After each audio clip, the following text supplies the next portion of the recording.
Now, before we get started here, and I want to talk about the big, beautiful bill, I want to give a few notes of appreciation and gratitude. Let me take you back a little bit to where I grew up in Middletown, Ohio, southwestern Ohio, where my papaw, and the reason I love the welders in particular is my papaw for 42 years was a union welder at a place called Armco Steel.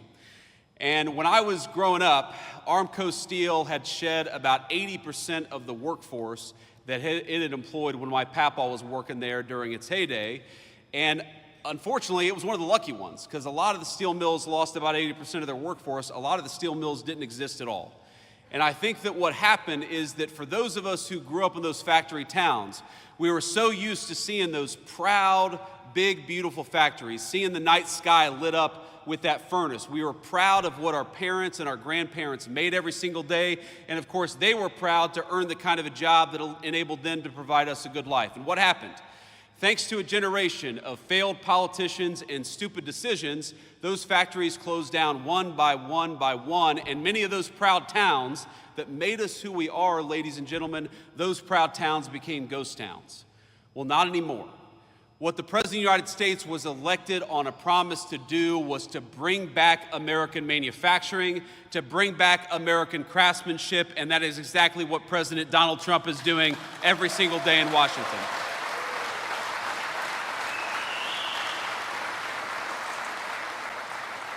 How nice is it to have a president who, instead of rewarding companies for shipping your jobs overseas, rewards companies for building factories right here in the United States of America?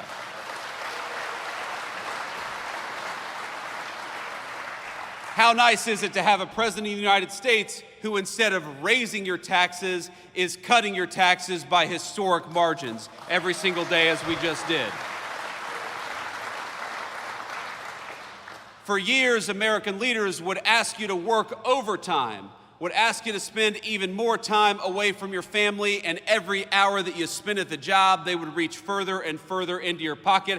How nice is it to have a president of the United States who cut taxes on overtime, because we believe that if you spend an extra hour at work, the government ought to keep its hands the hell out of your pocket. Is that right?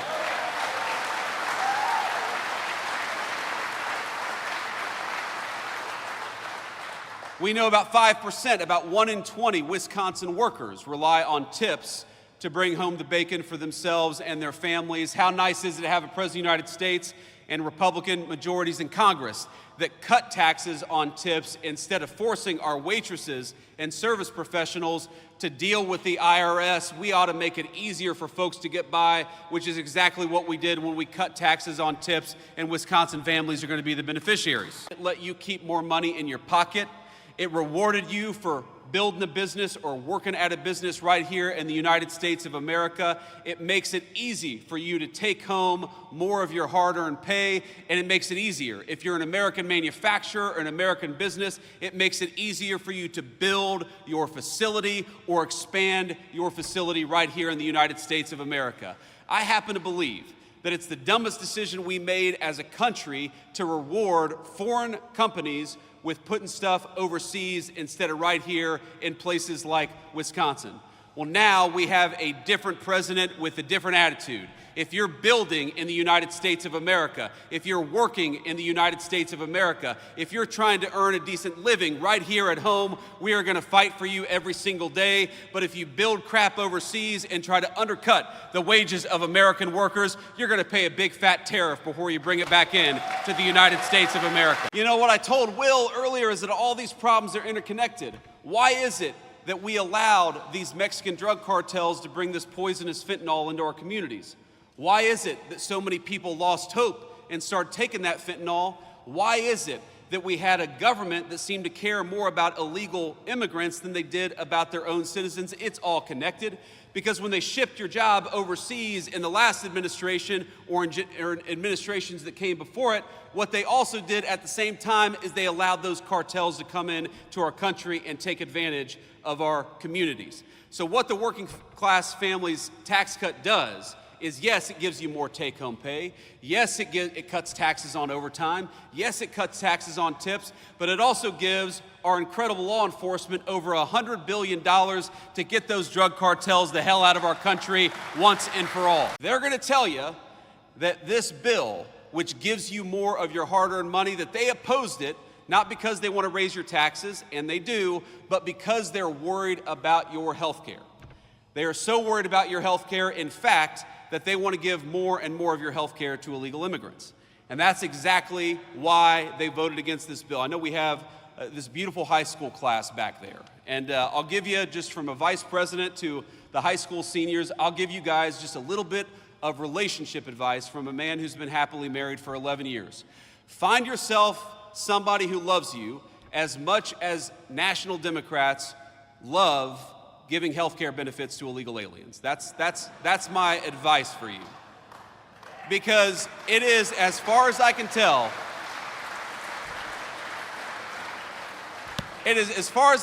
the reason why the National Democratic Party exists. Do you know that this bill makes tens of billions of dollars in investments in our rural health care infrastructure, which was falling apart under the last administration? This legislation guarantees that hardworking Americans are going to have access to their Social Security, Medicare, and Medicaid benefits. But what this bill refuses to do, and what Republicans absolutely refuse to do, is to give your hard-earned benefits to people who don't have the legal right to be in this country to begin with. So this business, this manufacturing facility, I think represents the future of American craftsmanship. And I was talking to the CEO and to Jake earlier about this, but you know, there's this attitude that some people have that manufacturing, it's the jobs of the past, it's the industry of the past, that it's dirty, that it's not innovative.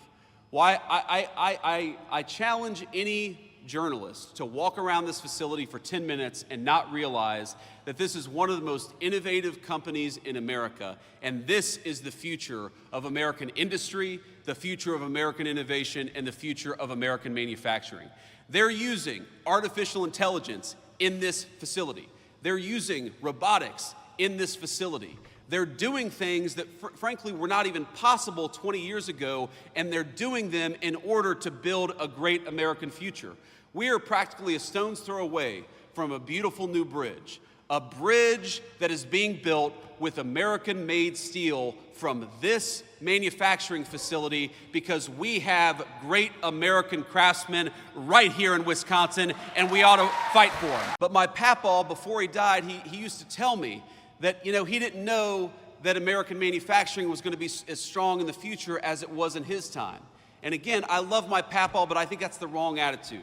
American manufacturing must be as strong in the future, or America's future will not exist without it. Do you think that our kids are going to have a future if we rely on foreign countries to make everything that we need? Do you think we're going to have a future if the pharmaceuticals that we put into the bodies of our children are made by a foreign adversary? Do you think we have a future if we can't even drive over a bridge without asking permission from some foreign country? That is no way to build a future. The way to build a future is with American workers, and I'm proud that in Wisconsin that's exactly what we're doing. The first thing that I want to say is, remember, we're an American family, and the people who lost children, they are your fellow Americans. And those children who lost their lives and lost their future, they are your fellow citizens. So think about them and say a prayer for them. And remember that they are as much us as our neighbors right here in this wonderful community in Wisconsin. And the thing that they need most of all is they need their fellow Americans to reach out and care about them. And I know that every single one of us is going to do that. That's the first thing that I wanted to say. The second thing that I wanted to say is, when I first heard the news, I was worried that the death toll was going to be higher based on what the media reports were saying. And right now, there are still a couple of kids, some of whom in very critical condition, who may yet survive this, and I think they would appreciate your prayers, and their families would appreciate your prayers as well. So if you are the praying type, I'd ask you to say a prayer tonight for those kids that are still recovering, that they may recover fully and go on to live a full life, the life that was deprived from a couple of their classmates. And, you know, the stories, I'd encourage you to read some of the stories about what happened yesterday, about the violence, about the fact that you had 10-year-old kids laying over their friends to look after them and to try to protect them. And while yesterday was an unspeakable tragedy, I'd ask you to remember that we also saw the very best of the United States of America. And to every person who protected a friend, to every first responder, to every paramedic who made it so the death toll wasn't higher, we love you, we're proud of you, and we'll never forget the great American spirit that you showed yesterday.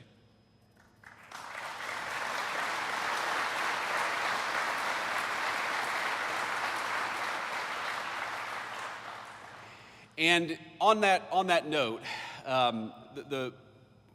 there's going to be time for politics, and there's going to be a time to figure out how to prevent this stuff from happening, how to make these shootings less common in our country. And I'm not going to speak about that now, but I would encourage you, the First Lady, Melania, who really has a very big heart for children, obviously as a mother herself, she put out a statement earlier today that I think is really worth taking a look at, because this happens too much in our country. And if you look, we really do have, I think, a mental health crisis in the United States of America. Caden Perry, La Crosse Tribune, local reporter. I'm curious, a lot of investments in the steel industry in this nation, especially the signing of the Nippon and U.S. Steel merger in Pennsylvania, a lot of those investments seem to be going to the Rust Belt and major corporations there. Can you point to something in your policy that will help small businesses like this and others that are maybe outside of the conventional areas for the Rust Belt? Yeah, so first of all, by ensuring that facilities like this have access to great American-made steel, we make sure they're never going to get cut off.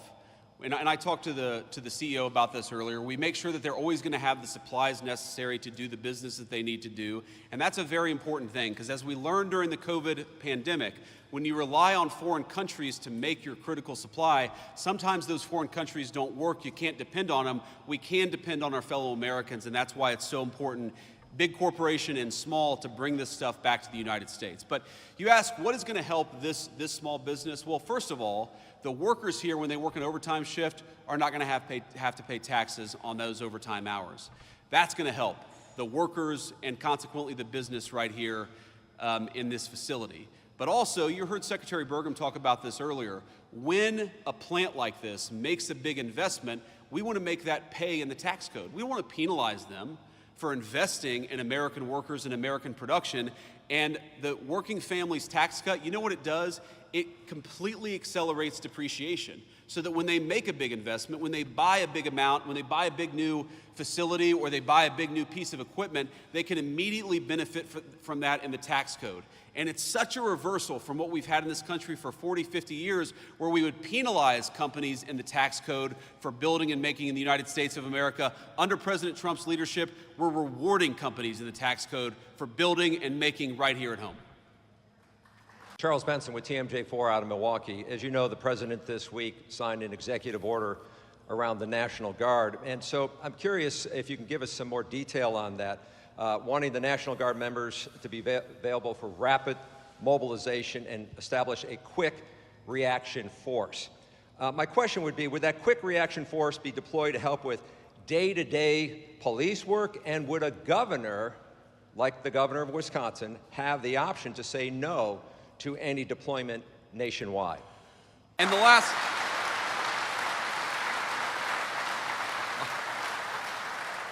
and the last point that I'll make about this, sir, is, I'm going to violate the advice I gave to the President of the United States yesterday, because we were having lunch yesterday and the President said, JD, I don't know how I did it. I have actually got the Democrats to come out in defense of crime. And it is the craziest. If Donald Trump came out tomorrow and said he really likes puppies, you would have AOC come out and say puppies are terrible. So you have Donald Trump, who has reduced murders, carjackings, and armed robberies in 14 days in Washington, D.C., and now you have national Democrats coming out and saying, oh, well, we love murders and carjackings and armed robberies. Why won't Democrats just use some common sense? We're going to disagree about stuff from time to time. I'm sure Democrats want higher taxes and I want lower taxes. We may disagree about some foreign policy issues, but on this basic principle that murdering people, armed robberies, carjackings are bad, wouldn't it be nice if the Democrats just worked a little across the aisle for once? Hi, Mr. Vice President. Daniel Gomez, WEAU in Eau Claire, Wisconsin. So I see that you've been touring around the country, visiting congressional battleground districts. No different here Wisconsin's third. You're here also garnering up some support for Derek Van Orden. So my question here is, can we expect you again next year when we actually get to the midterm elections? And will you also address other issues in Wisconsin's third district, which include agriculture, childcare, healthcare, and all these other things that impact rural, hardworking, working class Wisconsinites here? Of course. Well, do you all want to have me back next year? Is that okay? All right.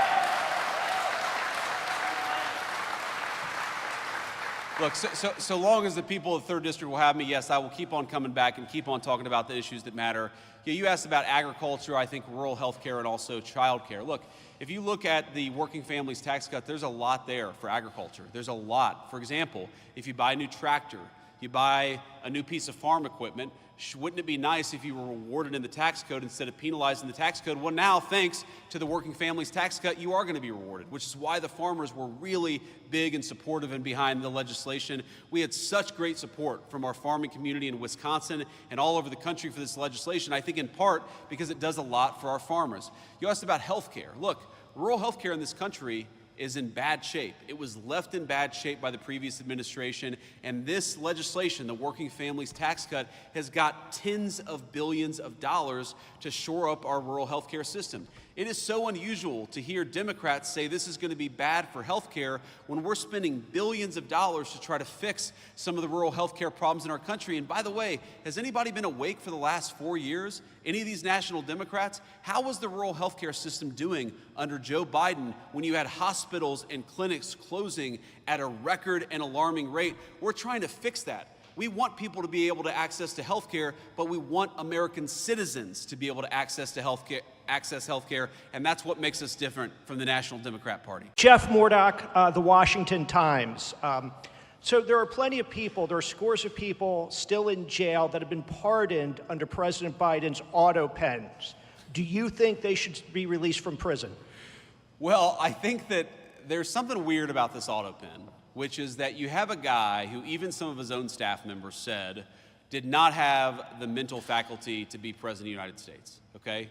While at the same time, he allegedly signed a bunch of pardons, which we now know were signed by the auto pen. I think it raises a very difficult question about whether those pardons were actually legitimate in the first place. I mean, think about this. How can you sign a pardon? How can you engage in presidential conduct that's binding if your own staff members are saying, well, this guy wasn't exactly fit to be the president of the United States? So look, I'll let the courts figure this out. As the president of the United States has said, President Trump, we always follow the court orders and we always try to work with the courts. But I think the American people, far more than whether this pardon is thrown out or that pardon is thrown out by the court, let's step back and ask ourselves, how is it that the American media and senior members of the Democratic Party conspired to hide us from the fact that the President of the United States wasn't fit to do the job?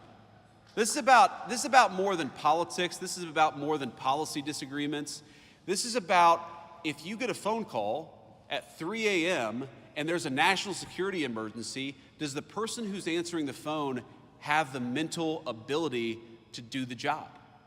And if the answer is no, then all of us, Democrat, Republican, and Independent, have been defrauded. And I think the Biden presidency is a big, fat example of the American media defrauding the American people.